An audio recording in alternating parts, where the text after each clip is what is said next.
Hey everyone, we've got another great update for you in the Full Scope platform, and this one is for your calendar tools. So if we want to create these links, you might have seen that you can auto-generate for rescheduling or canceling meetings that go out to your customers.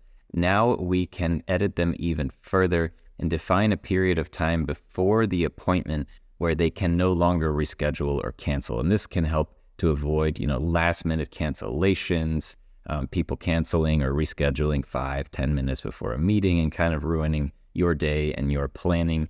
So in order to now edit this in any of your calendars, just open one up. I'm going to open this schedule an appointment calendar, for example, here.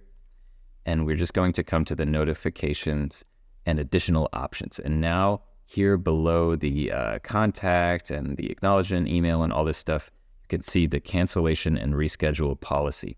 And now you can see here, rescheduling link will expire X minutes, hours, and or days before the meeting. So if you want to say, hey, you know what?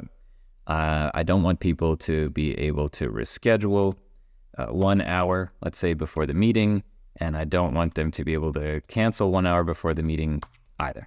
Then now you can add this, and these links that go out with your calendar appointments will expire at this given time. And again, just preventing people from canceling or rescheduling last minute and kind of messing up your day and your calendar.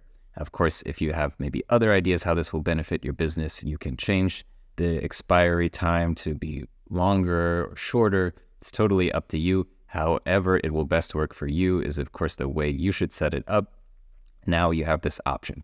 If you have any questions about how to use this, how to work with this new update to the calendar tools, just reach out to our support team. And otherwise, we will see you in the next update video.